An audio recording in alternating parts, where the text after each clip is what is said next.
Oke teman-teman, sekarang aku mau jelasin kenapa setup kemarin itu gagal. Jadi kemarin itu kan membentuk momentum bullish, lalu dia rejection, lalu dia mantul lagi ke atas, tetapi dia tidak mampu membuat momentum lagi.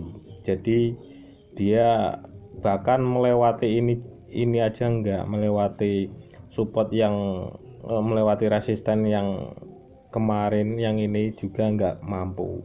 Jadi dia langsung turun.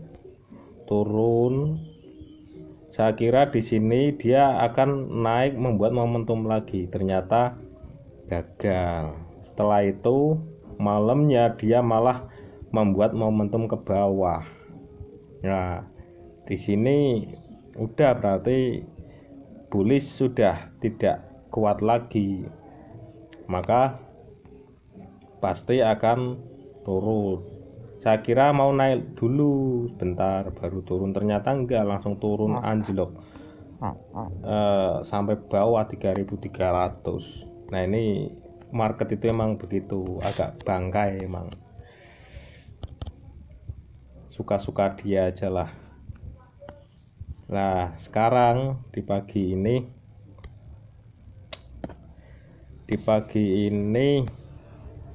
saya proyeksikan ini jika nanti ini kembali ke atas lalu menyentuh SBR yang ini, support become resisten,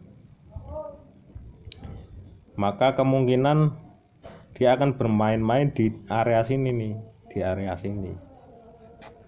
akan bermain-main di area sini. Kalau berhasil ngebreak ke atas, berarti ini akan lanjut ke atas. Tapi kalau tidak bisa ngebreak ke atas secara full body, maka ini akan melanjutkan penurunan lagi sampai 3.300 lagi.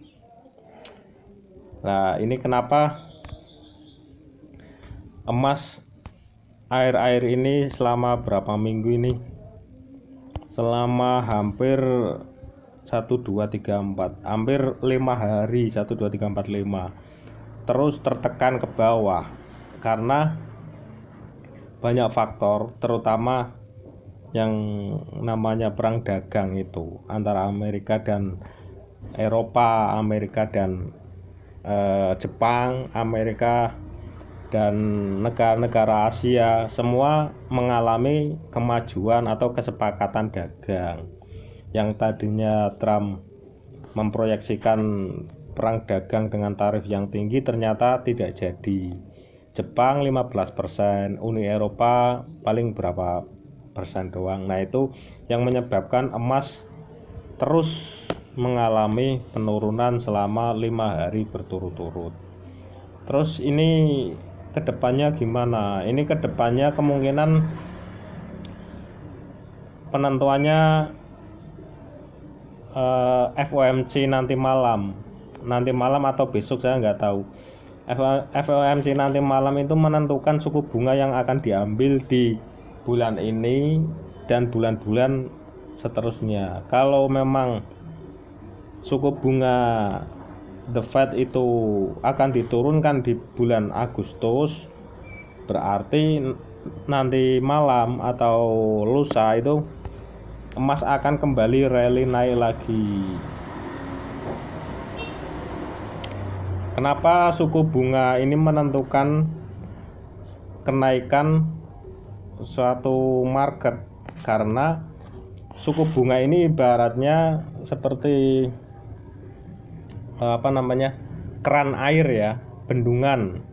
Kalau suku bunga ini diturunkan, maka negara Amerika akan mencetak uang gila-gilaan.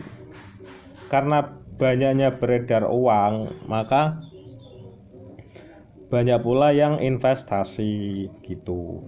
Tapi kebalikannya, kalau suku bunga ditahan, maka uang itu kering di bawah. Makanya orang-orang tidak berekspektasi untuk berinvestasi di aset-aset safe haven atau aset-aset beresiko. Jadi penentuannya memang di suku bunga. Makanya Trump selalu bilang turunkan suku bunga agar orang-orang masuk semua di instrumen investasi. Itu kira-kira. Terima kasih.